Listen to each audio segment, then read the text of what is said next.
Well, this is the appointed time and we have a quorum. Item 1 of the agenda, confirmation of minutes of the meeting. CB bracket 2, 1180/1415. Well, the minutes have been circulated to members and so far no proposed amendments have been received, and I invite members to confirm the minutes. All right, thank you. Item 2, information papers issued since the last meeting. Altogether, 6 papers have been received by the Secretariat since the last meeting. The details are set out in the updated agenda, and I won't read them out. I'd just like to mention one point. A, Mr. Wong Kwok-hing. B, Dr. Helena Wong. C, Ms. Alice Mack. D, government's response to Mr. Wong Kwok-hing's letter dated 18th of March 2015. And that's paper CB bracket 2 1204/1415 bracket 01. And also Dr. Kenneth Chan in point E, a letter dated the 20th of March 2015 expressing concern about public markets. And then on the 8th of April 2015, another letter from Dr. Helena Wong expressing concern over the Polyfood food service company. And as for item A, the government has already responded to Mr. Wong Kwok-hing's concern and provided the relevant information. And would members please note that in fact, when we come to the items for discussion at next month's meeting, the government will be briefing panel members on their measures for training and protecting FEHD officers. As for BCEF, I've directed the Secretariat to circulate members' letters to the government for response. If there are no other suggestions, item 3, date of the next meeting and discussion items. The Secretariat has already issued the list of outstanding items for discussion and list of follow-up actions. And the next meeting will be scheduled for the 12th of May 2015, Tuesday, 2:30, in conference room 3 of Electrical Complex. And the government has proposed to discuss the following items. A, implementation of the Food Safety Ordinance Cap 612, and that is item 1 on the list of outstanding items for discussion. B, dengue and Japanese encephalitis vector surveillance program, anti-mosquito campaign 2015, and bed bug control and prevention, and that's item 2 on the list. And also the third item, in relation to Mr. Wong Kwok-hing's letter to the government last time, measures to enhance training and protection of law enforcement officers of the FEHD, item 3 on the list. So, members, if there are no other questions, then that's the 3 items for next month's meeting. Item 8.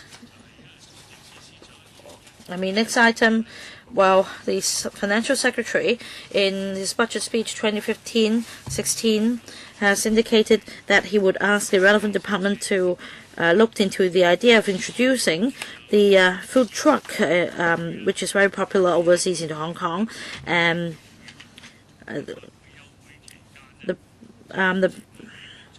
and it is suggested that we pay a duty visit to the United States during our electoral recess in September 2015 to look at the experience on food trucks in the U.S., for example, on licensing mechanisms, food safety, environmental hygiene, etc., so as to get first-hand information and to exchange with the relevant individuals and organizations. If members support the proposal, I will invite the Secretariat Research Division to prepare an information note to brief us on the licensing mechanisms in the United States and other relevant cities and regions on food trucks for reference in our May meeting and for further discussion. Well, I had once run a company that operated food trucks. And one of our colleagues, Mr. Raymond Wong's son, is also operating the business of food trucks in San Francisco. So I'm also very familiar with the situation in San Francisco, and I think if we pay a duty visit there, in fact, we can follow the food truck around and see how the business is done. I think we can get some first-hand experience. And as I understand, in Los Angeles, there are even more food trucks. But Los Angeles is a very big place, and in fact, we're referring to the LA County. In San Francisco is also a big city, but we're also referring to the city center of San Francisco. So, although there are more food trucks in LA, in San Francisco, the competition of food trucks is quite keen, and the U.S. citizens also regard food trucks in San Francisco very highly. And some members suggest that since we're paying a duty visit in the U.S., we should also visit New York. I have considered Florida, but there aren't many food trucks there, and they're quite seasonal. In New York, there are many food trucks, and they have stopped issuing new licenses. So for the since that city also has the same traffic issues with narrow alleyways and streets, I have to ask members. I have in mind having the duty visit in September because during summer holidays the food truck business isn't very good, and if it's done earlier, then it might be too hasty. So that's why I am suggesting September. And if it's not too much trouble, may I suggest one city on the East Coast and one other city on the West Coast. Well, at least if we go to San Francisco, we can check out Mr. Raymond Wong's son's food truck and see how the business is done and see how the kitchen works. And I believe this is definitely feasible. Any views on that? A duty visit in September? Deputy Chairman. Chairman, about the duty visit, I don't have any comment. We can go anytime. However, before that, I also made the suggestion to make a duty visit on agriculture policy. I'd like to see how my suggestion will be followed up on. I have no particular comment on the food truck duty visit. Mr. Vincent Fang. Well, as you put it, Chairman, in fact, there are a lot of food trucks in LA. Of course, in San Francisco, Mr. Raymond Wong's son is there. We can get more information. So for information, in fact, in Miami, along the East Coast, there are also many, but it's quite seasonal. It only operates. They only operate during festive seasons. But in New York, many food trucks are very small, selling hot dogs, hot dog stands. In fact, they are fixed. If we agree, we can ask the research division to take a look into this matter and get some information before we decide whether to go or not. My suggestion is if we go to San Francisco and LA, I think the state laws may be different from state to state in the United States, and very strangely in New York, no new licenses are issued. On the other hand, I also got a license a few months ago in San Francisco. So there are different approaches. So you're not against a visit, right? Not against a visit. Any other comments, Ms. Darity? Chairman, as for the proposed duty visit, yes, please ask the Secretariat to prepare research information. But we also need to consider our local views. Perhaps the Secretariat should give us more information as to why we need to visit the United States for food trucks. And I have this suggestion. In fact, since we're paying a duty visit to the U.S. for food trucks, and the U.S. also has a very special agricultural policy, so I think probably we can have 2 items on 1 duty visit. Although, well, I don't think I'll be able to go in September, but I think the Secretary could also look into that. Any other comments, Deputy Chairman? About agriculture in the United States, I don't think it's quite practicable in Hong Kong because they use planes and tractors. As for a duty visit to Taiwan, I think it has a greater reference value. So let's see if we can try to combine the 2 duty visits into 1. I think we can discuss whether to combine 2 visits into 1. But these 2 visits are of different nature. And I discussed with the Secretary, and he is also interested in going along with us. So should we ask them to prepare, do all the research and prepare information, and then we tag along, or vice versa? If members agree, I will then discuss with the Bureau. But still, I think the visit will be necessary. I don't often visit Taiwan, but I just don't see food trucks in Taiwan. And Mr. Raymond Wong has just arrived. Before you arrived, we talked about your son's business.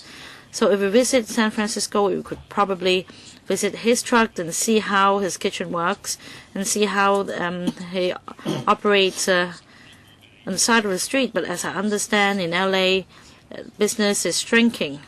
The food truck business is shrinking, actually. In San Francisco, the business is still vibrant. Anyway, in LA there are many food trucks, more than 1,000, but we're only talking about around 100 in San Francisco. For Los Angeles is much larger. For LA County, it's much larger than San Francisco. Kind of chair. Thank you. I think you can rule me out if we're going to go in September because my academic year would have started already. So I can therefore declare that I will not be interested in joining the visit. Another point I'd like to bring up is that according to the FS, the concept of food trucks, I think was first, suggested by Mr. So. And I think the kind of and the bureau concerned it should be the FEHD bureau. I don't know whether the administration will be embarrassed if Mr. Ko were to go along with us on this duty visit on food trucks, or should it be for the Commerce and Economic Development Bureau instead? Well, so far I've not heard that committee discussing this issue. But I think eventually the question of food trucks should come under the purview of the FEHD. Yeah, I agree. So that's why I want to consult with members before I ask the Bureau. If members are agreeable, then I will also ask the other panel whether or not they'll be interested in, working with us on this. And if their members are interested, we can have a larger delegation. I don't mind if all of us want to go on the same visit. And I think it would also not be a good idea if the government officials were to, come along so that we can actually, cover more in our visit. I suggested September because we'll be July and August is actually the slack season when people are going away on holiday, and whereas in September. I think we're not yet in session, and that's the best time because after September we can expect a very busy year ahead. Do other members have any further views? If not, I'll ask the Secretariat to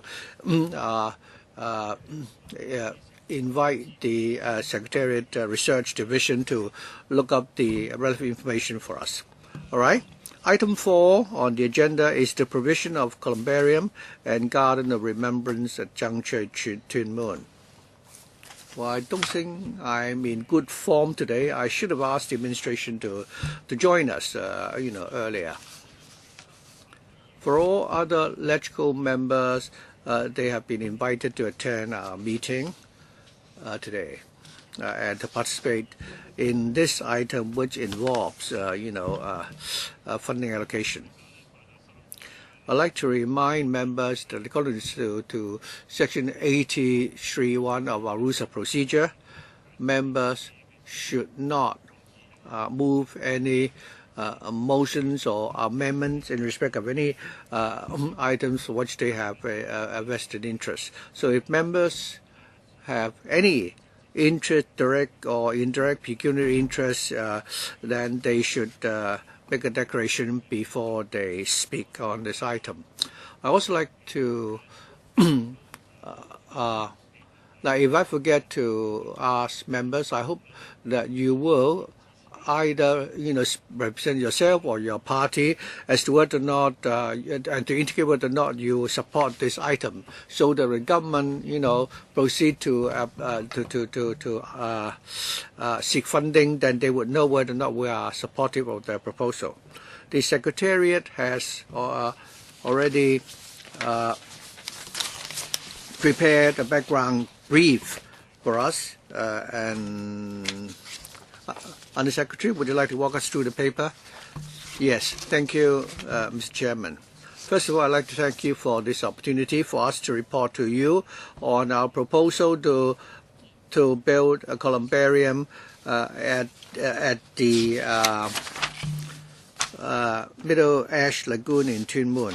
With the aging population in Hong Kong, the demand for columbarium niches are increasing all the time. Of course, we have limited land resources, and the supply of new columbaria niches, I think the government has a plan to promote columbaria in different districts, and we have identified 24 potential sites in these 18 districts for the construction of columbaria.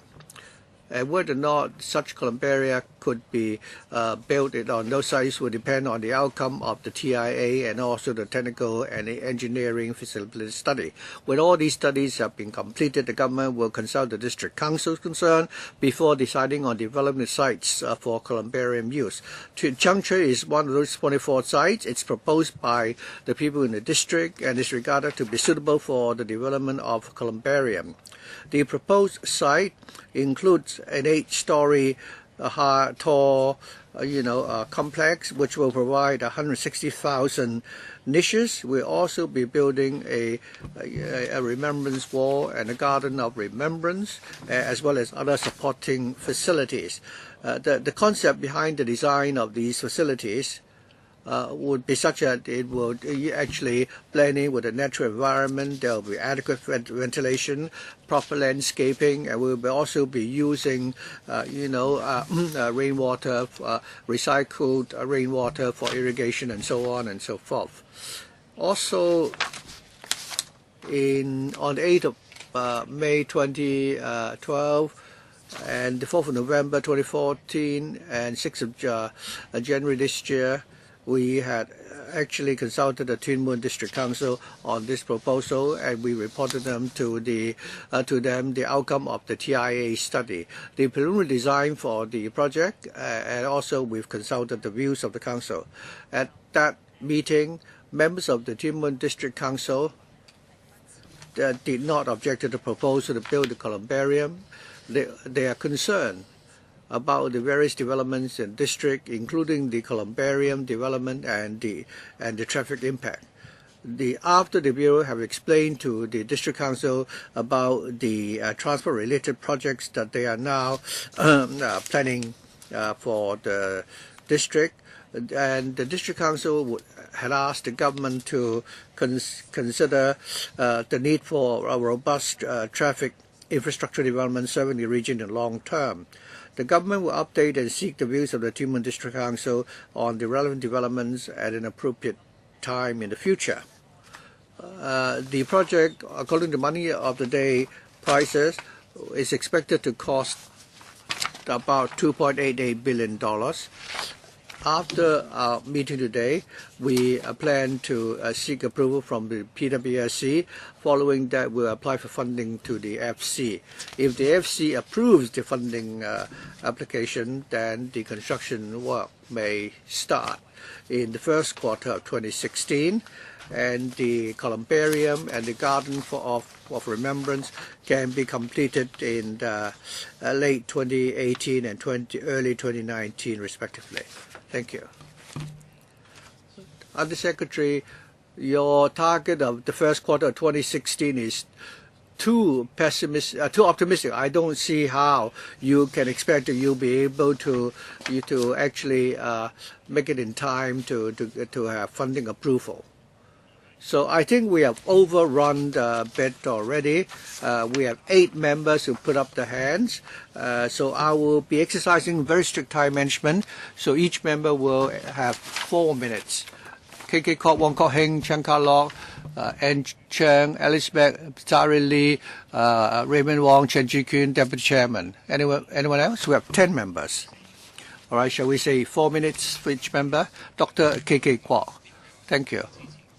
Chairman, I support this proposal, but I have a few questions. First of all, the government has identified 24 potential sites, but actually there are only 5 specific sites for which they have concrete proposal. All the other remaining sites are we still have don't have any details yet. For the North District and Tuen Mun, it's difficult for them to object to your proposal, but then it's not very fair that all these columbarium facilities are proposed to be built in these remote areas. It will actually have an adverse impact and increase the pressure on the traffic system in the area.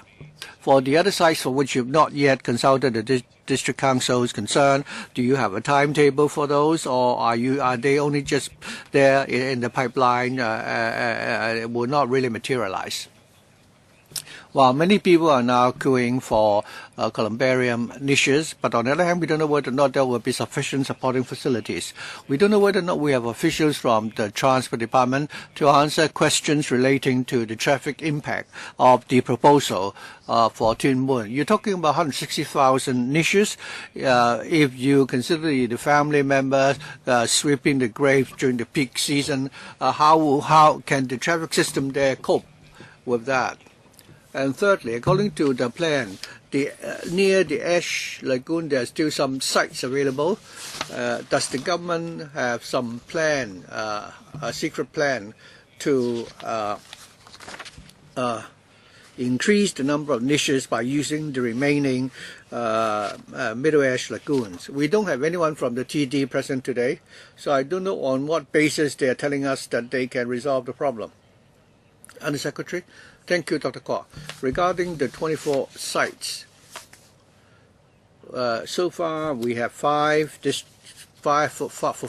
we have specific plans and timetables for 5 sites because we already obtained support from the district councils concerned. For the other districts, we are working on those sites already regarding site selection, TIA study, technical and feasibility studies. Progress vary from district to district. No, I don't think that will do. Why don't you give us a timetable? That is for the you've only identified 5 out of the 24 sites. What about the remaining 19 sites? Please give us more details. And the government is now adopting the user pay principle. For the columbarium will cost $2.88 billion. We expect that there will be cost overrun. So in future, if there's any cost overrun, then does it mean that the families of the deceased will have to pay? I understand your question, Dr. Kwok. So for the low-income families, why don't you allow her time to answer your question? Undersecretary. To answer your second question regarding traffic impact, although we don't have anyone from the TD today, first of all, the TIA study has already been completed. In future, when these niches were built, the existing traffic facilities, I believe, the TD has approved the report, and I believe that they are of the opinion that there will not be any major impact. So I still have about 10 seconds or so. What about the user pay principle? Or do I need to answer the question regarding the sites? Well, there is a site adjacent to the Ash Lagoon, and it's already planned for another purpose, so it won't be used to build more niches. What about the question of budget? I'll ask the Permanent Secretary to answer the question. Members are concerned. Why you don't need to explain? All right, just give us a straight answer. When we calculate according to the use of pay principle, we work on the basis of the construction cost. We need to account for the cost of the columbarium complex, for the expenses when it's going to be jointly shared. So now the funding that you are seeking today, do you divide that by the number of niches? The total expenditure divided by the number of niches? No. Only the cost for the building structure, and also if there are 3 hectares for community use, the building only make up 22% of the site. Why don't you give us a paper? Well, could she give us the figure? I don't think she can give you the figure. Give us a paper. Tell us how you arrive at those figures.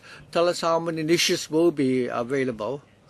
And if you can give us the figures before we conclude our discussion on this item, fine, you can do that. Otherwise, you can give us the paper after the meeting. Okay, I will certainly, you have to give us the figures, Mr. Kwok, you have already overrun. Mr. Wong Kwok-hing. Thank you. Chairman, I support this project because indeed it is really, gratifying that this site has won the support of the District Council concerned. To make optimal use of the site, I have several questions for the government. First of all, for the complex to be built, I think they are still too short. They're only 7 stories. Chair. So is it possible to have more stories? Because the site is hard to come by, and this site will not really have any visual impact on the neighborhood or other impact on the neighborhood. So my first question is whether you can add more stories to the building. Second question, to alleviate traffic congestion, since it's along the coastline, I wonder if you can provide a pier so that people can travel by sea to the columbarium instead of having a long journey. Now, my third question is that for the 5th to the 7th story, can you repackage your proposal?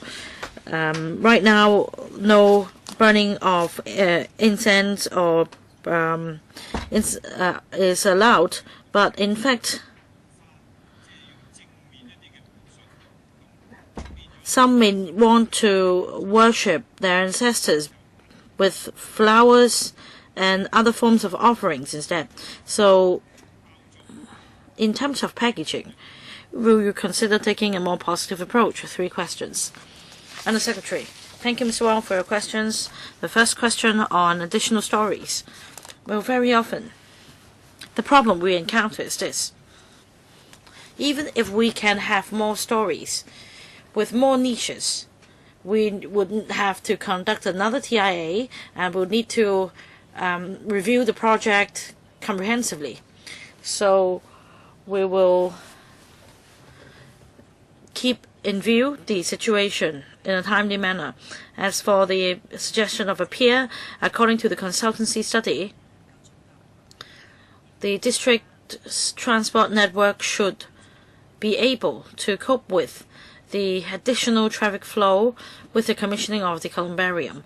Well, but we do keep an open mind about the suggestion of a pier, and if necessary, we will consider this suggestion. But so far, we don't have this in mind. Third question. You mentioned the 5th story to the 7th story, and that no incense burning is allowed. I think we will consider your suggestion. Chairman. Now, I want to ask some more questions. Although in your existing plan you cannot have additional stories, can you nevertheless discuss with the ASD to make reserve as far as piling works are concerned, so that future addition would be possible. So we leave room for the time being so that in the future we can have additional stories. Otherwise, it will be difficult to do so. Yes, my colleague from the ASD, please. Thank you, Chairman. Technically, you can add stories to the building. However, construction price may be affected. Now, if at the Public Works Subcommittee or at the FC we have the approval, we can give this a thought. So I urge members to treasure this site. Well, Mr. Wong, your time is up. Dr. Kenneth Chan. Thank you, Chairman. I have a number of questions. Please jot down my questions because this will be submitted to the PWSC or FC very soon. And I see this paper is quite thin. And in fact, at the district level, you also consulted the district council, and we're talking about the environmental impact and construction price, future usage, traffic, etc. Now, in your paper, you explained little about the EIA, and we understand that this is the crux of the matter. Now you're going to build a columbarium building in the middle, and then in the neighboring area you're also considering whether to extend the landfills, and then we are going to have an incinerator for MSWs, and in fact next to the columbarium will be landfill extensions, followed by an incinerator. So about the layout in the area, I hope at the PWSC you will give us a more detailed account, because if you say there will be a buffer zone, I'd like to know more details. Does it mean just Nowla away or what? You need to give us and the public sufficient information. Now, traffic impact assessment, the Transport Department has given the go-ahead, but we'd like to know the details.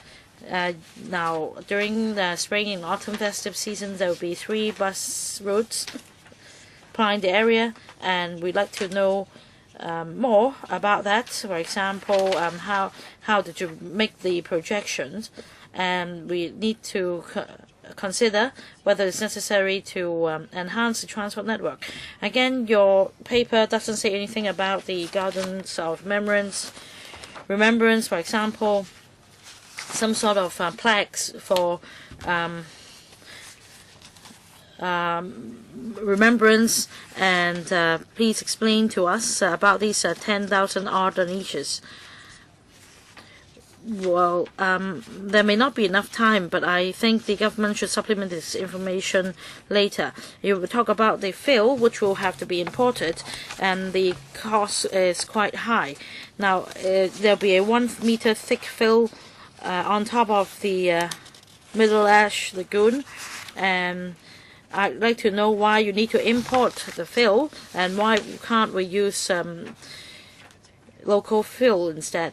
And there is also another issue on the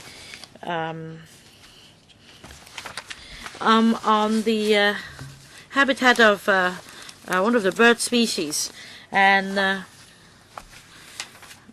you say that there won't be any impact as long as the breeding season is avoided. But I think you should explain in greater detail how this is interpreted in the EIA, and how, well, during construction, the habitat or the ecosystem will not be disturbed. Under Secretary, thank you, Dr. Chan, for your ideas. Yes, I think we can give you more information on the areas you mentioned on EIA, TIA, and the GOR. Yes, we can give you more information. Now, you have 2 questions, one on imported fill, and the other question, maybe I'll defer to the ASD. Yes, Mrs. Chen. Now, for imported fill, it doesn't mean that it is imported from overseas. We're talking about fill materials imported from other areas to this site for disposal. So the fill is produced locally, right? So it's not really imported fill per se. Well, Dr. Ann Chang, I have a question for the Secretary. We have 160,000 niches which will be coming on stream in this columbarium in Tuen Mun, and there will also be a garden of remembrance. In the garden of remembrance, there will be memorial tablets or plaques. So once the ashes are scattered,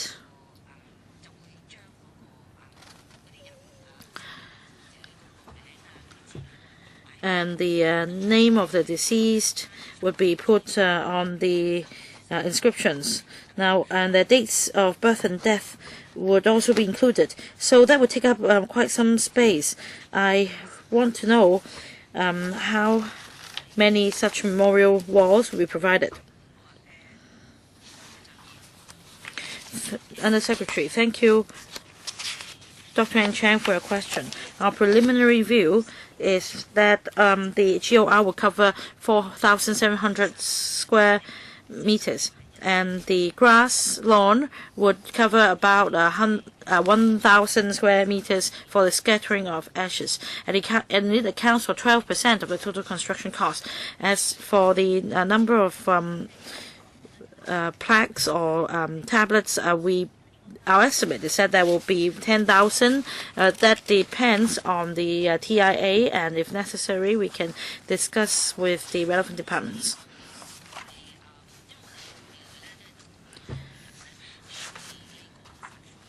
Well, we're going to encourage the scattering of ashes in GORs in the future. So I think proper planning is necessary so as to encourage people to adopt this approach. I have another question. I'd like to know, will there be incense burners or joss-stick burners in Tuen Mun? Because I understand at the other site there is a similar facility, but because of the direction of the wind, people suffer a lot because the furnace is placed near the stairs. So the worshippers really had a hard time. I wonder if the furnace would be placed somewhere else, away from the passageway. One final question for Under Secretary. Now I understand that the unit cost is about 18,000 per niche. I mean, that's the construction cost. At the PWSC, as chairman and members said just now, please speak into the microphone. Please speak into the microphone. Not all costs will be transferred or translate as fees, and we also need to take into account labor costs, maintenance, etc. We have a separate entry for that. So at the PWSC paper, we're going to set out in greater detail Alright, so all the details on distribution of niches or allocation of niches, whether they will be sold off, etc. As for price, fees, yes, we'll give an account. But I want to say that we're not calculating the charges based on one single item. We have a standard rate, and that's an average for different items, and on the whole, we would be able to lower the charges, and we'll give you a greater, more detailed account at the PWSC. Dr. Kwok-hing just now asked the same question, whether it's a user pay principle or whether you take an average. Well, just now you just beat about the bush and you did not really answer the question. So, in fact, what you're telling Dr. Ann Chang now is different from what you said. Well, because I didn't have enough time just now. No, you just beat about the bush. You did not answer the question directly. Now, Under Secretary, please tell your team to fully prepare themselves before coming to the meeting. I want to ask DAB whether you support the paper. Yes, we do. Next, Ms. Alice Mack. Chairman. You discussed a number of times with Tuen Mun District Council and the Tuen Mun DC, in fact, is being put on the spot because if they oppose it would really be unfair to the people of Hong Kong, since site selection has been quite difficult. And you see that a lot of facilities will be included there. Although you say there will be a new road will be provided to connect to Nim Wan Road. As far as the columbarium and the Garden of Remembrance are concerned, the road serves these two facilities, but it doesn't really address the traffic problem in Nim Wan Road. So after the columbarium and the GOR is commissioned, what will be the increase in traffic flow along Nim Wan Road and the neighboring road network? You can't say that it will only take, the peak season will only take a few days in spring and autumn respectively. And for local residents living nearby, does it mean that they will have to stay home during those few days? Because in Tsuen Wan, in Riviera Garden, the local residents, they really find a serious traffic congestion there because the worshippers would use that part of the road. So I'd like to know your arrangement. Thank you, Ms. Mack. We're also concerned about traffic, and we discussed with Tuen Mun DC many times already. And I believe the district councillors are very concerned about the overall traffic situation. And of course, I think the first thing we have to do is to build that road.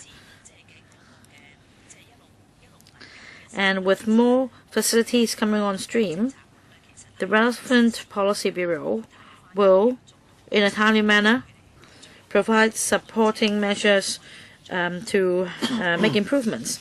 Well, P.S. Well, in the TIA, the consultant looked in detail the traffic situation in Tuen Mun, including columbarium and other development projects. While concerning the 16 major traffic junctions, during festive periods, and according to their projection, the road junctions should have sufficient capacity. Although members may be concerned about the normal period, and in fact last time, together with the Food and Health Bureau, we explained to the Tuen Mun DC our arrangements, and then we'll also assess whether there'll be additional traffic flow brought about by other development projects. So does that mean that the answer is no? So what are you going to do at the moment for Nim Wan Road and Long Mun Road? Well, in the paper, we've already explained that we certainly do this. Well, the link road will actually be connected to Lim Wan Road. Yes. For the other roads, the TNHB has promised to the Tuen Mun District Council that when the other facilities, that is other than the columbarium, when other facilities are being built, they will closely monitor the situation and make improvements accordingly. Starry Lee. I beg your pardon. Well, I think if you are finished with your question, your time will be up.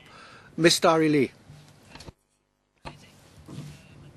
Chairman, the DAB supports this paper and the proposal to build the public columbaria in Tuen Mun. In fact, the public supports this proposal.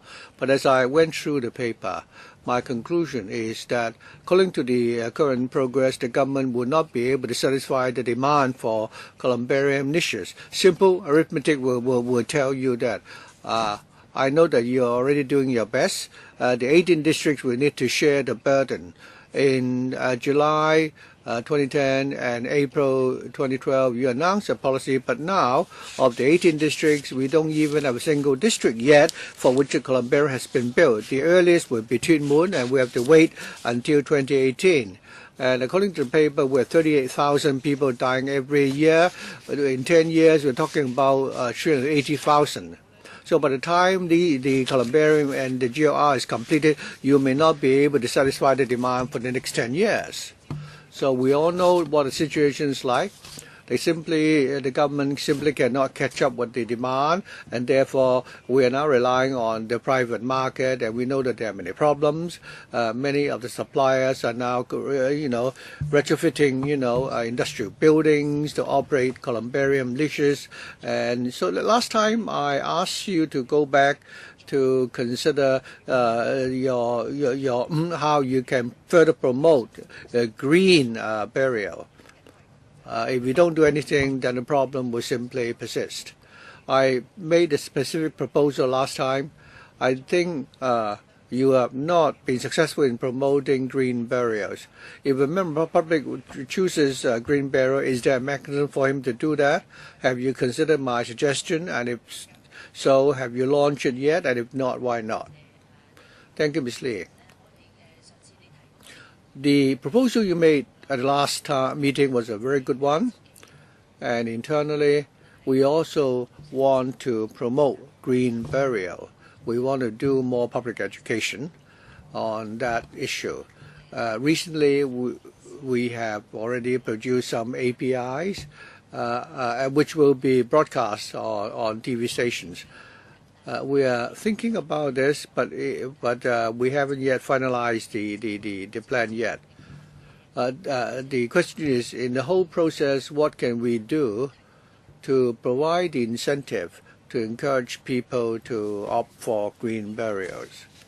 This is something which we will be considering. Of course, there are other options in terms of public education and promotion. We're working on those all along, but that's all I can tell you, Ms. Lee. So in order to give you more incentive to consider this, and we really support your proposal.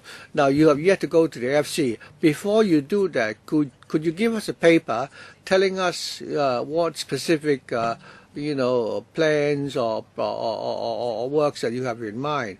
We've been talking about green burial for such a long time, but people still don't have a chance to choose an option. So you really need to do something about it. So before you go to the FC, could you give us a paper on how you're going to promote green burial? Certainly, Chairman, we can do that. Mr. Gary Chan, thank you.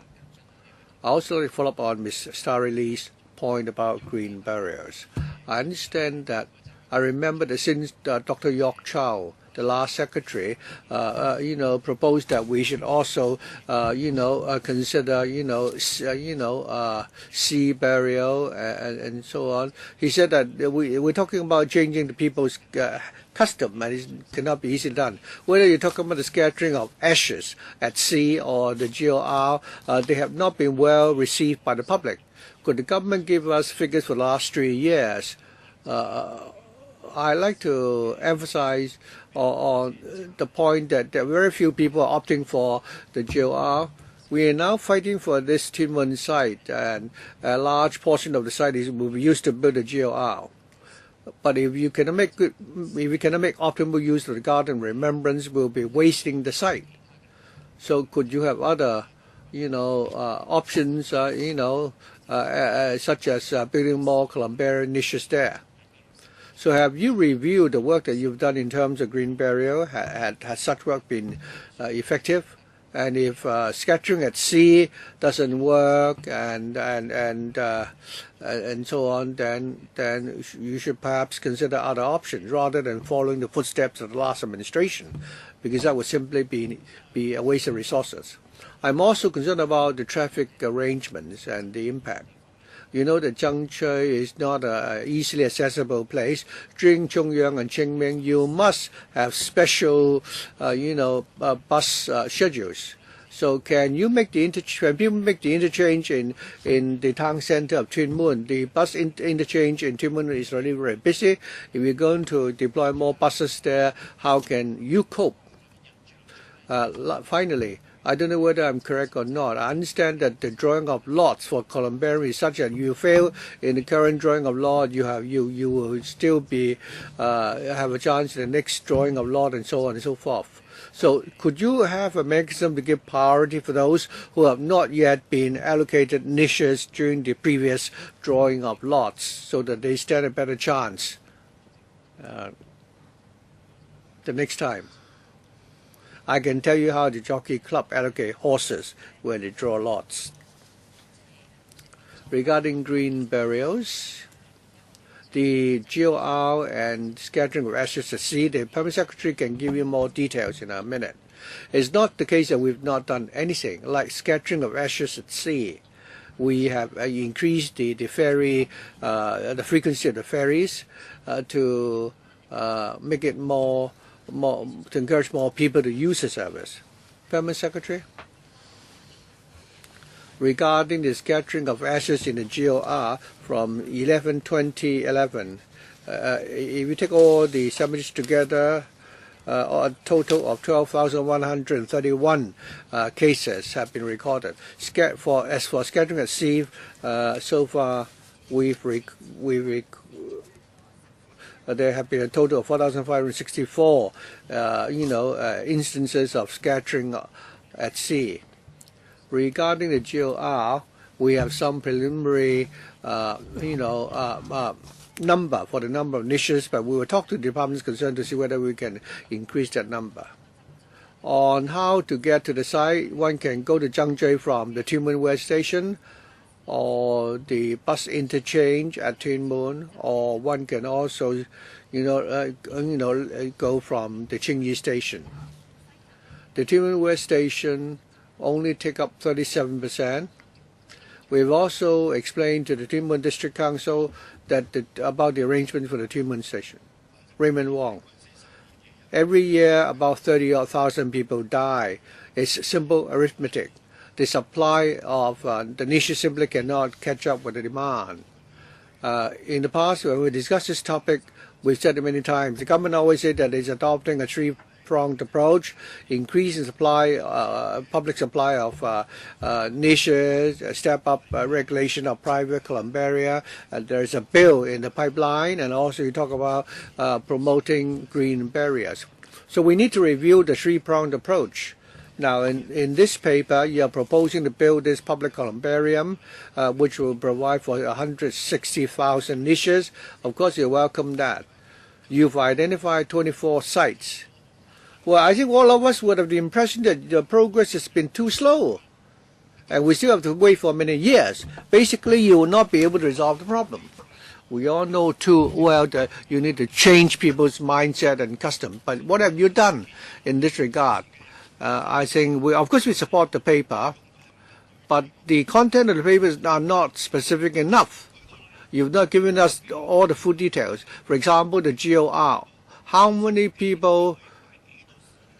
How many plaques could be accommodated on the wall of remembrance? At least you should give us the details. You've not even told us how much space each plaque would take up. And the ashes could be scattered in the GOR. There will be a plaque of remembrance, and that's what you're saying in paragraph 8. There's only a few lines here. I'm very interested in this one because we're really talking about changing people's customs. On one occasion, I went to Toronto. I deliberately went on a trip. I found that the GOR is beautifully designed. People can design their own plaque. And also talk about changing people's customs. If people don't change their mindset in Hong Kong, I don't think there's anything you can do. I don't understand, for example, why people always rush to the cemeteries during the Qingming Festival. You also may need to do that. Why must people go to sweep the graves during Qingming and Chongyang festivals? One relative asked me, what is the purpose of sweeping the graves? I said, well, it's to help us remember our ancestors. So what is there to worship when faced with these ashes? I think the internet is so popular. I always tell my children that when I die, they will simply, give me a creation, and then people can actually make a video of themselves before they die and put the video on YouTube. If you are really pious, then you can go to YouTube and see how I scold Matthew Zheng when I was alive and I was a electoral member. So I don't think you've performed satisfactorily talking about three-pronged approach. There's no way we cannot support this paper. And then if you go to the BWSC and the FC, people will still be asking you questions. in the long term, you still need to change people's mindset and people's perception, and this is a duty for the government. You may need to resort to public education and so on. So to me, it's very simple. We hope that there could be we can see an increase in supply of these an increase in the public supply of these niches, and I don't think we should allow the private operators to make exorbitant profits. I hope that we can regulate these so-called privately operated columbaria. Dr. Yok Chow has been secretary for 2 terms, and he's achieved nothing. I think you are now tidying up the mess that is left behind. Mr. Chen Chi-kin. Why should we bring up Yok Chow's name? Well, Chairman, I support the proposal to build the columbarium in Zhangzhou Tuen Mun. Of the 5 sites you have identified to build columbaria, for the other 4, they are near to cemeteries, whereas for this one, it's not. So I'm sure you've made a lot of put in a lot of effort before you were able to find to identify the site. The ASD told us that you can build taller columbaria. I think you need to be careful about this. You can build 100 stories if you like, but it's not a question of the cost, but rather whether the traffic infrastructure can cope and whether or not the local residents will object. I'm sure you already considered the figures in this paper carefully already. It's not an easy question to suggest that we can easily increase the supply of niches by 100%. On how we can change people's mindset. For example, you now have niches which ban people from burning joysticks and so on. Do you have such an arrangement for all the publicly operated columbaria? Could we consider building a brand new columbarium which is entirely smoke-free? In that case, we can, mitigate the environmental impact. There will be less objection from the local residents. So, if we could provide for a smokeless columbarium, would that, be better? And regarding the GOR, I hope that when you go to the PWC and the FC, you would have more specific details for us. For example, could you give us samples as to what the plaque would look like when the family members consider whether they would opt for this, take this option? They would consider whether or not the plaque would look decent and solemn enough. If you want to promote this, I think you should come with your designs. Yes, go to the PWC, not the FC. And on changing people's customs or habits. Apart from smoke-free columbaria, in fact, it's not difficult to achieve. In Taiwan, for the Quan Kong Temple, which is very popular, overnight it could become smoke-free. Only flowers and water offerings could be used. And it's all about a change of habits. As for worshipping, of course, during spring and autumn festive seasons, traffic congestion may be serious. And if you live near the Hong Kong Stadium, well, like what I used to, during football games, you could imagine the traffic congestion. But in fact, there is something called remote worshipping. Well, when it comes to change of people's mindset, we visited Japan, and in fact, at the foot of the hill, you can just put down your offerings there and do the worshipping. So, in fact, at the remote area opposite the Ash Lagoon, you could just place your offerings there, and then do your prayers, and then instead of really worship right in front of the plaque, you could recalculate the figures and come up with more niches. Of course, these are all just suggestions, and you can experiment and set new examples. Smoke-free columbarium or worship-free columbarium, you can try them. So you don't need them to answer. But I want to clarify this. Just now, I think the ASD colleague answer us that allocation could be increased for future possible expansion. That is to have more stories. It doesn't mean that this will definitely be the case, but so far there is no provision for adding more stories to the columbarium building. Now, as for a change of habits or customs, I think we need to explain more at the moment. Well, just now we talked about more innovative ideas. Now, Mr. Gary Chan just now mentioned that it's hard for us to tell the older generation that we're not going to find any niche for you. We will use green burial instead, because it is our tradition that we should have a niche. But in my case, of course, I'm going to donate my organs. And for green burials, for example, you could ask people to sign a charter and say, if I don't leave a will, if I sign this charter, and then I can explain to the successors to try to invite them to consider this option, so as to alleviate the pressure on columbaria. Would you consider that?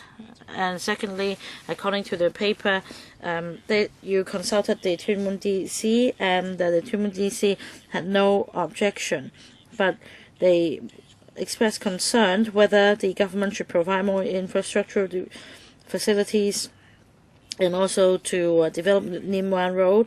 I have a question. I have a concern. It seems that there are many parking spaces there. With 160,000 niches, if only 1%, let's say if you have 1,600 cars, how are you going to accommodate these cars? Let's say I have a big family and we live on a hill, and one car would take 5 passengers, and we still need to have 6 or 7 cars. So what about the pick-up drop-off points? You need to have holistic planning so that we have confidence in your plan. Because one may be concerned that Changzhou is a very remote area. So please explain to us these 2 points. Under Secretary, thank you, Mr. Ho, for your questions.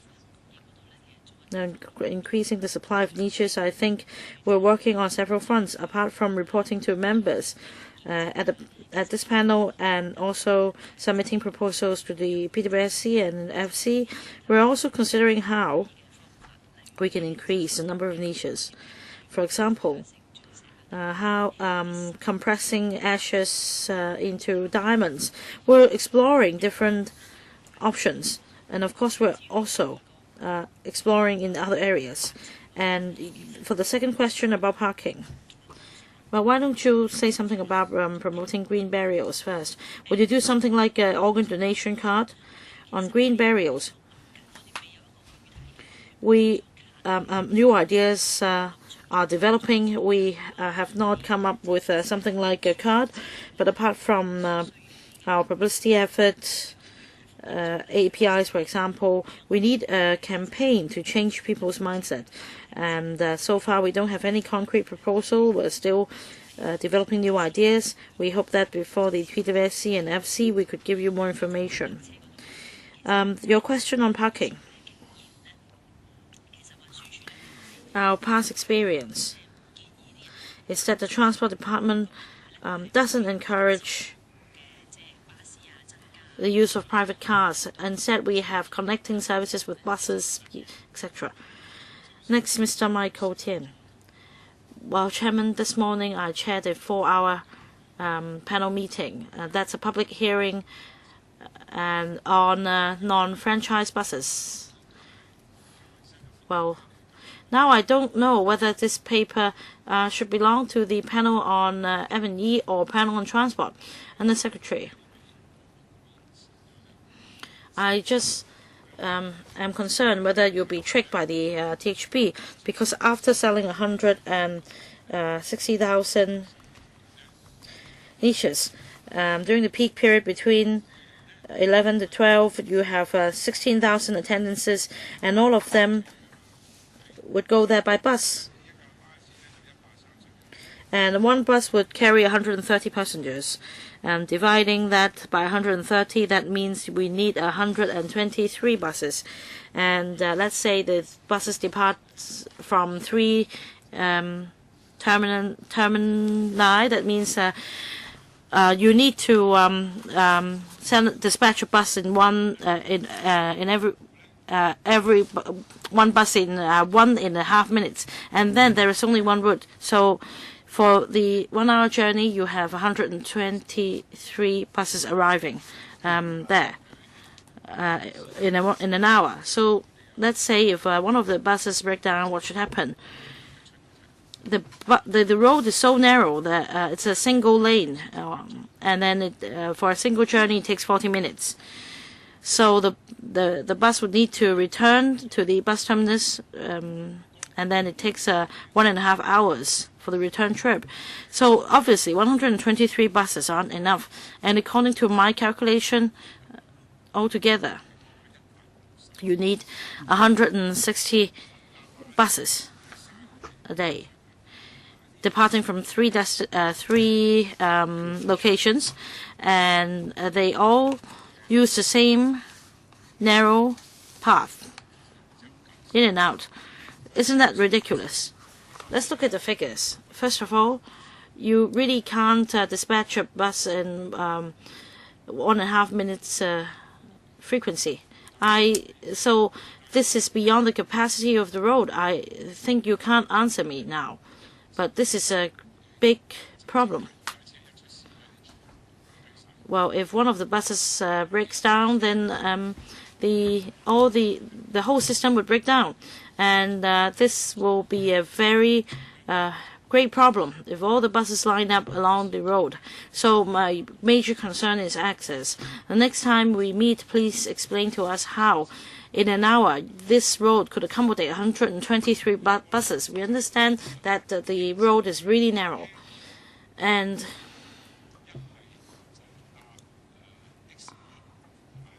I've heard that usually people go by either taxi or by bus, followed by an hour's walk to the place. Without the 3 feeder buses, usually what would happen during normal days? Defer to the FEHD. Well, normally other people either go by taxi or private cars. What if I can't afford a taxi and I don't drive? How long do I have to walk? Like Mr. Ray Chan, just worship remotely from your home. Where is the closest bus stop, and how long do I need to walk? 2 hours? 45 minutes to an hour. So if I take a public bus, I still need to walk an hour's journey to reach the destination. And the secretary, basically, I've allowed all members to ask questions on this item. And I'm sorry, Ms. Ellis-Mack, we're not going to allow a second round. We're behind schedule by 20 minutes already. Now, many members asked today about green burials, and members have reservations because there is nobody from the Transport Department coming to answer questions. I'm sorry, Dr. Ann Chan. Why did you raise your hand? I just greeted one of them. Oh, just a greeting. So, well, next time when an item is to be submitted to the PWSC for approval, please prepare your information in greater detail. In fact, I don't want members to be accused of filibustering. You have to do your homework as well. So we don't have anyone from the Democratic Party speaking today. For other members who have spoken or not spoken, including the Liberal Party, we support this proposal. Now, moving on to the next item, the proposed legislation for the election of members from the veterinary profession to the Veterinary Surgeons Board of Hong Kong. So, may I invite the administration in. All other electoral members have been invited to take part in the discussion of this item concerning a legislative proposal, and the Secretariat has prepared an information note on this topic. That is CB bracket 2 1182/1415 bracket 04. And would members the administration please walk us through the paper, but please be brief because we need to adjourn at 4:30. So if we spend too much time on this, we're not going to discuss the other proposal on the reduction of sugar and salt content in food. So we must conclude this item by 5:04 or 4:10. All right, Chairman, I'll be as brief as possible. This paper is about the election of members from the veterinary profession to the VSB of Hong Kong, and this is a legislative proposal. According to VSB, our Ordinance Cap 529, the Vet Board is set up under Section 3 of the Ordinance. Its mission is to safeguard the health and welfare of animals and interests of animal owners, and also improvement of professional standards, regulation of ethical standards, registration of veterinary surgeons, etc., etc. And in March 2015, we passed the Veterinary Surgeons Registration Amendment Bill 2014, and under the amended Section 3A of the ordinance, apart from the chairman and 12 members appointed by the secretary, there will be 6 members who are registered veterinary surgeons to be elected in an election. And Section 28(1)(a) of the amended ordinance provides that the Secretary for Food and Health may, by regulation, provide for matters concerning an election of members to VSB. And in relation to elected veterinary surgeons as members of the VSB, we have prepared the proposal, or the proposed election regulation, which is in the annex. And we should mention that at the Bills Committee set up to scrutinize the VSR Amendment Bill 2014, the government briefed the Bills Committee on the proposed electoral rules. And that was a preliminary thinking. And the majority members of the Bills Committee were in support of the proposed arrangements, that in relation to the electoral methods, they suggested that each elector should be permitted to nominate only one registered veterinary surgeon to be candidate, and B, cast only one vote. And we've taken on board the suggestions of the Bills Committee, and the proposals are set out in an annex. This committee also suggests that the administration should adopt the Electoral Commission and the ICAC's guidelines, and that such guidelines should apply to the election rules. That's why we've drafted the rules, and in the course of drafting such rules, we've made reference of the election for different councils at different levels, and also and where necessary, we also had consulted the DFJ and the ICAC and so that we can insert the relevant provisions into the relevant legislation. We are also consulting the Veterinary Surgeon Board and also members of the profession.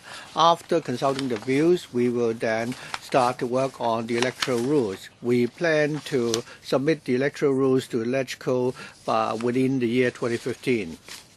And we would welcome members' comments. How many members would like to speak on or ask questions on this one? I note that Ann Jiang, Dr. Kenneth Cheung, Ms. Sit Ho, anyone else would like to speak? Anyone else? I still maintain that each member be given 4 minutes. I hope the administration will also exercise good time management. Ms. Ann Jiang, thank you. Chairman, my first question is this, that is regarding the requirements for the candidates in the election. Is it mandatory that they must be permanent residents of Hong Kong? Under Secretary? Well, we all know that some veterinary surgeons, they may, if they qualify, they can practice in Hong Kong for a few months. So in other words, they don't need to be permanent residents, and they can still, become a member of the veterinary surgeon board. Well, in the amended veterinary registration ordinance, I think it is important that the vet surgeon is locally registered, but it does not necessarily have to be a permanent resident of Hong Kong. Would you consider making that stipulation in the bill? Do you want them to make it a requirement that the vet surgeons will need to be permanent residents before they can stand for election? I'm only talking about the candidates, and not the electors. I have a separate comment regarding the voters. Well, we've not made such a suggestion, recommendation, because we don't think it's necessary. What is important is that the vet surgeon is registered in Hong Kong, and if he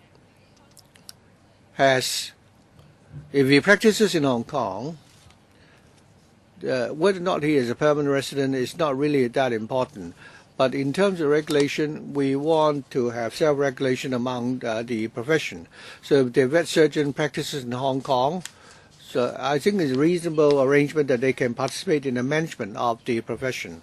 I understand that self-regulation and professional indemnity are all, important principles. But what we are most worried about is that when you have more vet surgeons elected to the veterinary surgeon board, since they represent the vet surgeons, they have to defend the interests of the vet surgeons. For this profession, I've already said many times that we really need to look at it carefully. Let me first of all state this carefully. Many people ask why I'm so concerned about the vet surgeons. Well, no vet surgeons have actually offended me. None of my family members are veterinary surgeons. But I have used the service of vet surgeons. And I also have had the opportunity to, to come across young vet surgeons. They are in a very difficult position. They spend a lot of money to study overseas. After they finish with the studies and come back in Hong Kong, they really they have to work for someone else, and they are paid a salary of only $10,000. And very often they have to also help to groom the pets and sell pet food and so on. So you have some vet surgeons are now treating this, the animals like commodities rather than, living animals. I have received complaints, and I hope that while we are attempting to make a reform here, we should stipulate this carefully and clearly. We're talking about persons who are to be appointed to the veterinary surgeon board, and if they don't need to be permanent residents of Hong Kong, how can they help? How can they have the commitment to actually help improve the standard of quality of the professional vet surgeons in Hong Kong? Kenneth Chen. My first question is whether or not this proposed electoral arrangement has been discussed by the veterinary surgeon board. Is that the consensus arrived at by the profession before you put forward this proposal?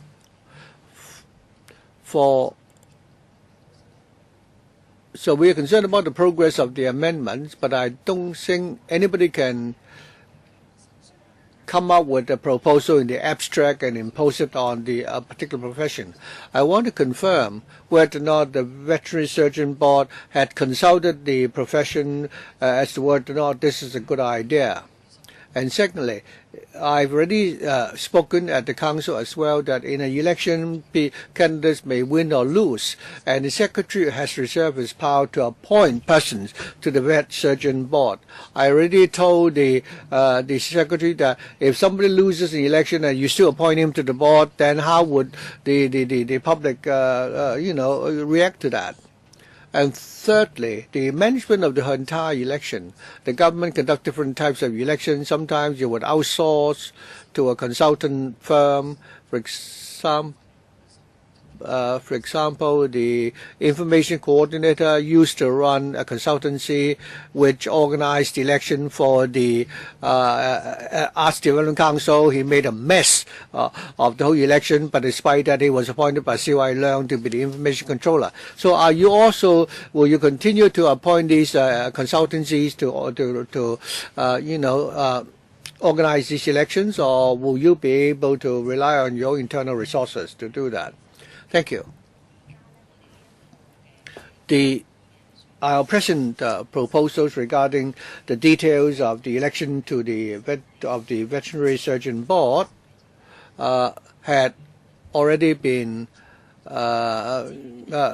discussed by the Bills Committee. Regarding the Vet Surgeon Board and the profession, we are now in the course of consulting them at the moment. According to our plan, after we've consulted members' views and after taking on board the views of the Vet Surgeon Board and the profession, we will then put forward a proposal to this council. Following that, there will be a bill, and we would present it by way of negative vetting. We've amended the bill, and at the moment it is still for our secretary to appoint the chairman to this board. After so many years of experience, we have not encountered any major problems with that. We now also have 6 new members to be elected to the Vet Surgeon Board, and members of the profession can elect among themselves persons to the board, so that they can contribute more of the inputs, and it's not the case that the chairman will call all the shots. So even though the chairman is appointed by our secretary, but there should still be checks and balance within the board. And thirdly, regarding the management election, I hope the permanent secretary can answer that question. Regarding the election, it is our plan that the Secretariat of the board and the AFCD will be responsible for making arrangements for the election. We have no plan for the moment to outsource that. To follow up on my first question, after they've consulted the profession, I hope they will give us a report. And secondly, the Undersecretary may not understand my question fully. I don't want people who've lost in the election be still appointed by the Secretary to the Veterinary Surgeon Board. Mr. To, we have 10 FC members in this council who have foreign domicile, so I don't think there's any problem for the vet surgeons who are not permanent residents to be elected. My question for the Undersecretary is that whether you have consulted the profession yet. There are only about 700 vet surgeons in Hong Kong. Are you proposing to use a multiple seats, multiple candidate approach? I was talking to Kenneth Chan. If you're going to have a list system, then the whole election could be monopolized by a particular consortium. If you have many seats and single vote, then if 1 or 2 candidates obtain most of the votes, then the remaining candidates may only be able to capture a very small number of votes, and they may not be able to have the confidence of their profession. So I think what is important is that you have to explain to the profession the pros and cons of the different methods of election. The most important thing is that you allow autonomy for the profession so that they can choose their own method of election. 2 months ago, you announced that there was going to be this election. Is there any way for you to assist the candidates to actually approach all the members of the profession, because there are only 700 odd vet surgeons? So there's no way for them to do that unless they would obtain a copy of the Gazette with the addresses of all the vet surgeons. But I don't think that's a good approach. In an election, you should help those people who want to stand for election to. Now, regarding your first suggestion, I think we are now in the process of consulting the profession. They have not yet at this moment given us their feedbacks. But after we've consulted the views and obtained the views, we certainly also inform members. As Ms. Ho said, we will explain to them the situation, and we will consult consult them. Next, the Permanent Secretary can explain to members as to how we can provide a proper support for the candidates. Regarding the candidates for the election,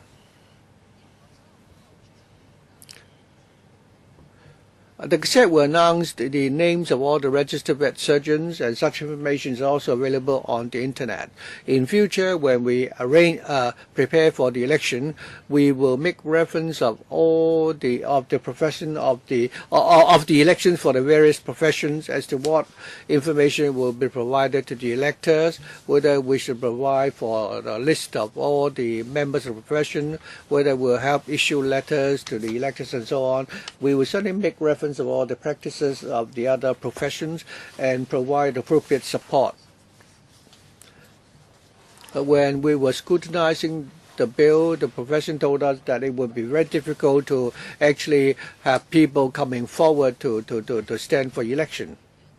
Now, let's say in an extreme scenario, even after you appoint 6 members, you will still not be able to fill all the seats on the vet surgeon board.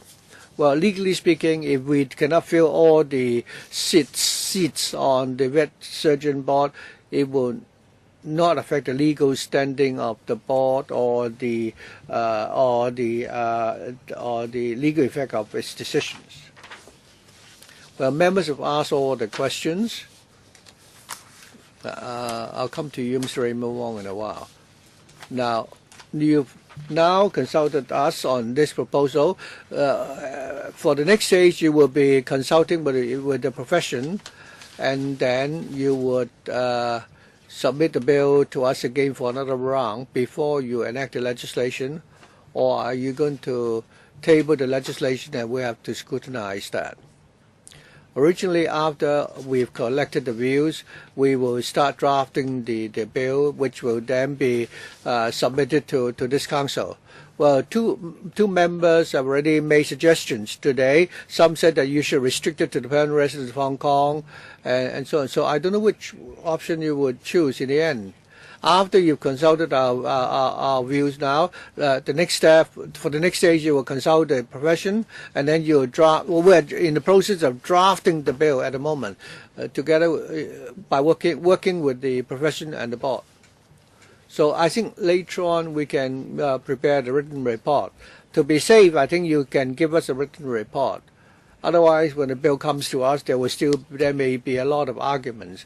So if we could come to agreement, then we can avoid the unnecessary arguments. And I don't think colleagues would want to have too long a delay, since the ordinance has been amended already. And you want to improve on the structure of the board. I think we should be able to do that, as soon as possible. Mr. Raymond Wong. Okay, with that we can wrap up our discussion on this item and move on to item 6. Item 6, reduction of salt and sugar in food. Let's invite the administration in. Under Secretary, Mr. Bernard Chan is not coming.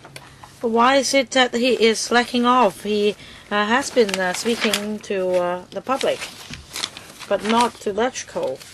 And the Secretariat has prepared a background brief, and that's CB bracket 2 1182/141508.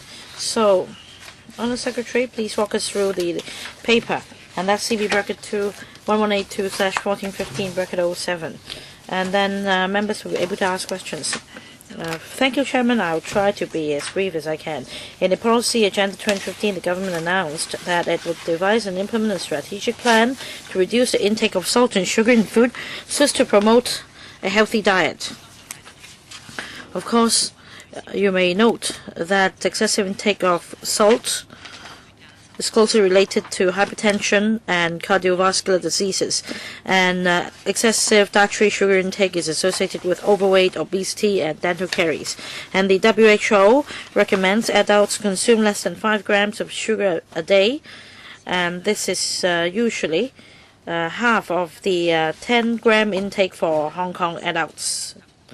And according to the CFS, the Centre for Food Safety, the major source of intake comes from sauces, soup, and according to the dietary studies, it is estimated that the total sugar intake among local adults is 53 grams per day. And the WHO also has a recommended intake, and that is daily intake of 2,000 calories and kilocalories. For adults, for 2,000 kilocalorie diet, the daily intake should be 50 milligrams or 100 cubes of sugar. And according to the CFS study, it's up to 90% for local adults. That is up to 9 sugar cubes. And we have over 50% of people having hypertension in Hong Kong, and of local adults, about 2/5 of adults are either overweight or obese. For primary school students and secondary school students, obese and overweight students account for up to 20%, and the sector has been promoting a dietary habit among secondary and primary schools for less sugar and less salt. Now, we have also conducted publicity and promotion,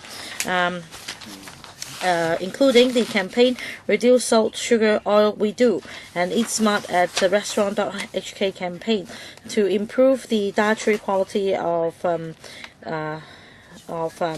catering in schools. And because of increased non-communicable diseases burden in Hong Kong, reducing sugar and salt intake in food would help reducing this burden, and therefore the government is stepping its effort. In March, we announced the setting up of a committee on reduction of salt and sugar in food to set out the direction for formulating policies and work plans. And the committee is to make recommendations to the Food and Health Bureau to reduce the intake of salt and sugar in food. And the committee comprises the relevant professionals, academic, consumer sector, and media. And on the 27th of March, the committee held its first meeting. And at the meeting, members were briefed on the relationship between the amount of salt and sugar intake and health, local situation, as well as overseas measures and experiences in promoting the reduction of salt and sugar. The committee endorsed the government's objectives and considered that to successfully promote the reduction in salt and sugar content of food, the government, the food trade, and consumers should all work together to gradually reduce the amount of salt and sugar in food to the levels recommended by the World Health Organization, instead of taking a broad brush approach for a drastic reduction. The committee also considered that support of the trade should first be sought through voluntary means, that a multi-pronged approach should be taken through public education to gradually raising consumer awareness of healthy eating. And in considering specifically how the work to reduce the intake of salt and sugar in food can be taken on, members discussed 4 work areas which are considered to be priorities. That is, to reduce the salt content in condiments and sauces, reduction of sugar content in prepackaged beverages, then on alcoholic beverages, and working with the restaurant chains to reduce salt and sugar content in food, as well as collaboration with lunch suppliers and parents and teacher associations, PTAs, to reduce salt and sugar content in school lunch boxes. The committee plans to engage and adopt effective strategy through publicity and promotion. And this year, the CFS has adopted the theme of Hong Kong's action on salt and sugar reduction to promote a healthy diet of low salt and low sugar among the public. And public education is important. We have also kickstarted a number of baseline studies, including the salt and sugar intake in Hong Kong, the salt and sugar content of food in the local market, and the public knowledge, attitude, and behavior in relation to salt and sugar. The studies will be completed successively starting from 2016. And the committee also recognized the importance of data and considered the additional data acquisition studies depending on future work progress. And the committee will also follow up on the implementation of the work mentioned above, and there will be various working groups which will further discuss the recommendations and particulars put forward at the meeting. And the progress will also be reported to the committee. Thank you. 5 members have raised their hands. Any other members? 7. I need to reserve a few minutes for myself. 2. I have a lot of grievances. 8. Well, 4 minutes each, that will go beyond our scheduled time. We cannot extend the meeting. We must adjourn at 4:30. So 3 minutes. Mr. Raymond Wong, just 3 minutes. I don't know what else to say. Well, you don't ask for an answer anyway. Usually it's just a statement from you. Anyway, 3 minutes. Reduction of sugar and salt in food. There's a committee. Then what's the point of the committee? According to this paper, there are functions, for example, to reduce the salt and sugar intake among local adults, and there'll be public education and publicity. Basically, this is the task of the Food and Health Bureau. We have the Center for Food Safety, Department of Health. We have a lot of professions among the government departments. What's the point of setting up a committee? Well, the recommendations are really widely known already. You collect data, and we should be aware of our health conditions, and this is already what we're doing. And this is for the purpose of preventing cardiovascular diseases and hypertension. This is what the government should do. What about the membership list? We see a director, we see a celebrity even. So the Food and Health Bureau, Department of Health, and Center for Food Safety, we have a lot of doctors and professionals already. You can come up with your initiatives. What's the most important point? Education. School children should be taught since young that they should read the food and beverage labels. They should read the dietary content, how much salt, how much sugar, how much fat. And this is all well known. Everybody knows the appropriate level. So, well, if children take, eat McDonald's and Kentucky and fast food, they become obese. So unless you regulate on these fast food restaurants, which have high sugar and salt content, now, unless you legislate. And if you do, I mean, the chairman, the chubby one sitting there would definitely object for muddling with the trade. So what's the point of setting up a committee unless you make something mandatory? Can you do that through a committee? No, this is just an advisory committee coming up with recommendations, and you have posters, Facebook pages, mobile apps, etc. Well, there are already lots of them online. If you can't read English, you can find somebody to translate for you. So what's the point of that? The government should really take on this task very seriously instead of setting up such a committee. And everybody just give all the talks about, if you can ask a director, you can ask a celebrity to join, then why not me as well? I can do the talking. So the government is really passing the buck. Well, just allow me several minutes for me. Well, 3 minutes, Chairman, not enough time for me to speak. I'll give you some more time because what you're going to say is what I am going to say anyway. Next, Deputy Chairman. Thank you, Chairman. I think Mr. Wong's argument is reasonable. You have this committee on the reduction of salt and sugar in food, and sooner or later you have committees for everything. So the scope of work may be a bit too narrow. Would you try to broaden the terms of reference and see if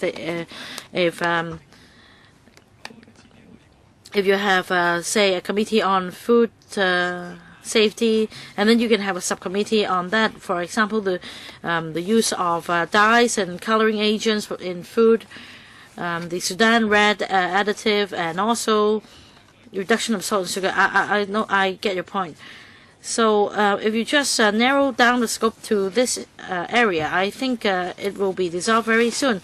Reduction of salt and sugar in food. Well, you have something to say in the first meeting, but not in the following meetings. So you should consider whether this committee would really come up with anything.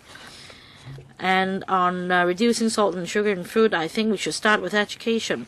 School lunch boxes and food sold in canteens in schools now have high salt and sugar content, and if they already get a taste of the very heavy flavors, it will be hard for them to adjust once they leave schools. And if you want to reduce the salt and sugar in food, you are going to deal a blow on some traditional industries. Let's say for the agricultural sector, if you want to reduce salt in food, then should we continue to produce preserved fish? Of course, yes, we also have preserved fish with reduced salt, but still we have some pressure. And Chairman's really very wise. So several questions for the government. How are you going to deal with these problems and the impact on the trade? And the Secretary. Well, thank you, Mr. Ho. Mr. Ho and other members ask why we need to set up this committee.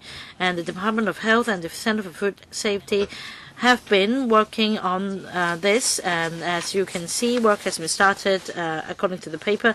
And this committee is not just about changing the behavior of an individual. On top of an individual's dietary habit, well, Hong Kong people like to dine out, and there are restaurants in Hong Kong, and for Chinese cuisine we use condiments and sauces, and these are possible sources of excessive salt and sugar intake. And we also have studies showing that sugar and salt intake by Hong Kong local adults have already exceeded the recommended WHO's level. All right, time's up on the Secretary. Next, Dr. Hon Wong. Chairman, I don't think these things are not controversial at all. All you have to do is to do it. The question is, some members suggest that you should step up public education. As to whether or not we should enact legislation, we can certainly discuss that. The Bureau thinks that there is no need for us to enact legislation. There are many other issues of which we are concerned about, and we want the Bureau to really be more expeditious on working on those. Of course, while we're concerned about the intake of sugar and salt, we are even more concerned about the intake of heavy metals, preservatives, additives, antibiotics which are used to feed fishes, poultry, and cattle, and pesticides found in food and so on. So do we need to set up a committee to tackle, for example, illegally vegetables which have been illegally smuggled in Hong Kong, or to ban the use of antibiotics by poultry farmers and so on? It's a question of, of waiting. You are adopting such a high profile in tackling sugar and salt intake. Of course, that is not wrong in itself, but according to the WHO standard. But do you have a timetable as to how you plan to enhance food safety? Although the chairman said that it's very safe, we can eat anything we like, but I think I've already also written in a letter, and the Maxim, one of the fast food store in Central, it has been. People have found cockroaches on the meals that they sell, and the chain has been fined more than 100 times already. And so I don't know whether or not the quality of the food sold by those restaurants, although people won't die consuming such food products, but the hygiene standard of these restaurants and the fact that a large chain like the Maxim Group had actually, broken the rules hundreds of times, and they've only been fined $7,000. Have you really reviewed your penalties? I think what you are saying has already deviated from the agenda item already. So for matters which are not controversial, I don't think they should be put on our agenda at all. You should focus attention on more important matters and tell us what you plan to do to tackle those problems instead of just talking about salt and sugar intake. I have a letter dated the 20th of March. I know. I think the time is almost up. Why don't you let her answer your question first? I asked about the demerit system. Thank you. I think this is a good thing. Reducing the salt and sugar and even oil intake. It's important, especially for senior citizens who have high blood pressure, cardiac diseases, or suffering from cataract. These are the most prevalent form of diseases. And the main cause of such diseases is that people eat food which is too oily or salty or sweet. So we are now starting with salt and sugar, and I think this is one good approach. In the market nowadays,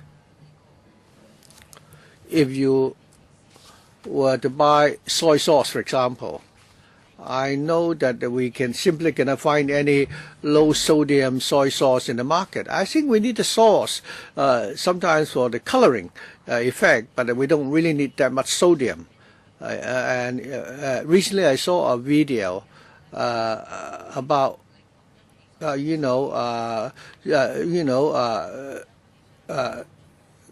soft drinks containing water, and after they've been evaporated, they found there's a lot of sugar in it compared with the non-sugar soft drinks. So I hope that we can do two things here.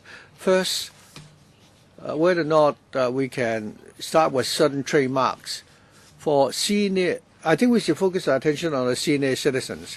Sometimes they can't see too clearly and they don't understand the nutrition label. For each product, they may come from different jurisdictions and the standards in different countries may be different. Recently, I wanted to buy some cheese. I wanted to buy some low-sodium cheese, and I couldn't find any in the market. And so, because the standards adopted by different countries are different, some would say per serving, others would say per 100 grams. So how do I, make the judgment? So I wonder whether we could have standardized trademarks. Also, whether the lettering on those labels could be larger. And it would be best if the committee could invite academics and experts to go to the districts and organize talks and tell people how they can, cut down on their salt and sugar intakes. Well, I think by appealing people to eat less salt and sugar, I mean you're telling people to actually, put less salt when they cook. But I think that's actually much more we can do in terms of public education. Thank you, Ms. Chow. We certainly, note the point that you made regarding your point about labor. Undersecretary, I think your time is up. Mr. Chairman Ban. Some members suggest that there is no need to set up this committee. But when we have a discussion on the topic, we discovered that we don't really know too much about the impact of food and salt and sugar. Sometimes inadvertently we may actually consume too much salt and sugar when we eat. So having committee sometimes can really serve a useful purpose. The question is whether or not after the committee has conducted a study, do we have any action items? Last Easter, I conducted a public opinion poll. I interviewed kindergarten children and asked them about their understanding about sugar, and also their preferences when they eat snacks and fruits. And I found in that survey that young children they're not supposed to eat too much salt and eat more fruits. These young children already know this very well. And we're talking about kindergarten children attending K1 to K3 classes. Perhaps later on I can also send a copy of my report to the secretary. So other than small children, shouldn't the Bureau step up its, publicity among the other sectors? In my study, I found that many people don't have much understanding of food labeling. Say, for example, to buy a bottle of yogurt, the yogurt may contain sodium. As to how many grams of yogurt would be regarded as excessive and how much would be the proper intake, what is low intake, what is high intake, is not stipulated in the food labeling itself. Regarding the sugar intake and how you convert it into calorie and energy, many people don't know how to do it. People may know about the food labels, but they don't know what really it means. So could the Bureau say highlight in the food labels in different colors to indicate that the product is low in sugar or salt? Would you consider introducing such types of labels? Thank you, Mr. Chen, for your concern about our food labels. The Center for Food Safety has all along been very concerned about this as well, and perhaps Dr. Low can tell you about the work that they've done in this area. Regarding public education, regarding food labels, we've done a lot of that in the last few years, and we've done a lot of public education among schools. We also had organized quizzes among schools last year. If the label could satisfy certain conditions such as low in sugar and low in sodium, the product could be, promoted as low in sugar and low in sodium. Well, we've been doing public education for a long time already, and now you've come up with this committee. There's nothing wrong with public education and setting up such a committee. But there are certain basic things the government can do, and yet they haven't done it. For example, the ordinance regarding food labeling. To promote something, you can rely on education, but education is an ongoing process. Things would be a lot easier if you have a legislation in place. The Director of Audit had been criticizing your food labels for a long time. They say that the wording should be, the print should be large and so on, and you've not even provided clear guidelines regarding sugar intake. In your paper, you say that we shouldn't take more than 50 grams of sugar a day. In the food label, sometimes you look at the fruit juices. People have the misconception that drinking fruit juice is very healthy, but they may not realize that a bottle of fruit drink will have at least 10, 20, or 30 grams of sugar, so that by drinking one such bottle, you don't need to, eat anything else. You already have exceeded the limit for sugar intake. So also the wording in the food labels are very small. Normally the indication is the sugar content or salt content per 100 gram, and you have to do some mental arithmetic before you know how much salt or sugar you have actually consumed. So, Madam Secretary, when will you consider amending the food labels and enact legislation to prescribe that the prints on the food label should be legible and large enough for people to read easily, clearly? I think that would already be a big achievement if you could do that. I'll ask the Permanent Secretary to answer that question. Thank you for the question. The food label ordinance already required that the label should be legible. The Center for Safety also has sent out a clear guideline for the trade as to what is legible. The Center for Food Safety last year conducted a study with the Consumer Council on the legibility of the food labels, and we've also done the follow-up work. Pursuant to that discussion, the Center for Food Safety will adjust its enforcement strategy. In the past, we had a warning system and a window for improvements or rectification, but now we've already done away with the warnings and the grace period. If a food label is not legible, let's not filibuster. Why don't you give us detailed information? That is, in 2011, the Director of Audit had made his criticisms of the food labels. How many enforcement actions have you taken? How many warning letters have you issued? And how much improvement have been recorded? Please save me some time for me to put my question. Now, Chairman, if you look at this table, this is the voluntary, a scheme promulgated by the WHO regarding voluntary reduction in sodium and sugar intake, and what areas we need to pay attention to regarding our eating habit. And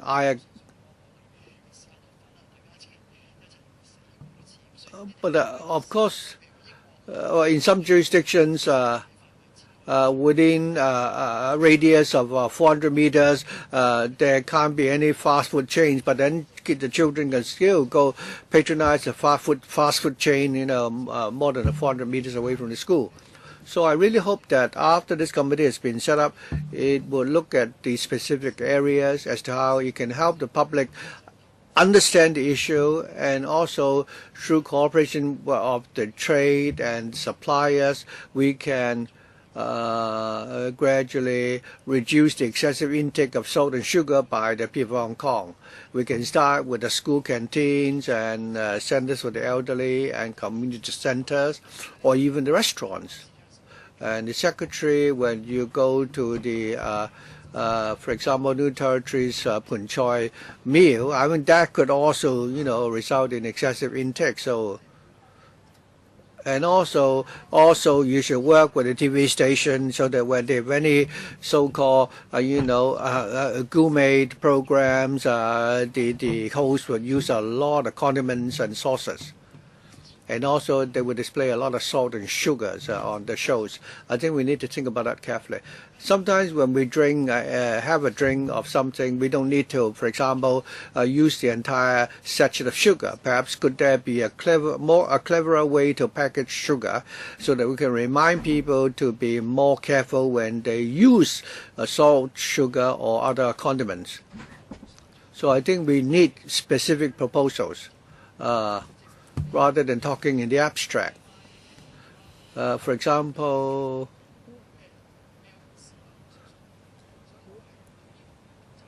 so there's not much comment I can give you because the paper your paper does not give us too much specific information.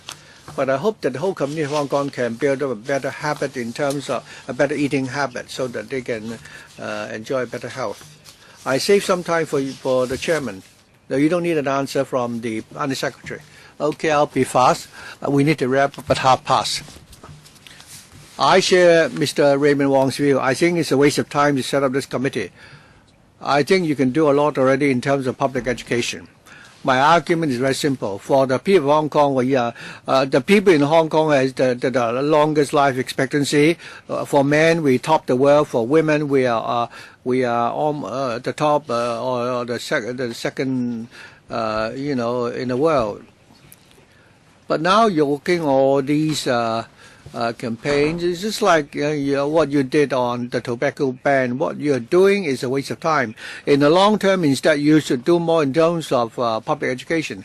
No manufacturers would like to add more salt and sugar and oil in the food product they make because it costs money. It would be best they can dispense with those. Well, automatically they will disappear anyway. Time is up, so meeting's adjourned.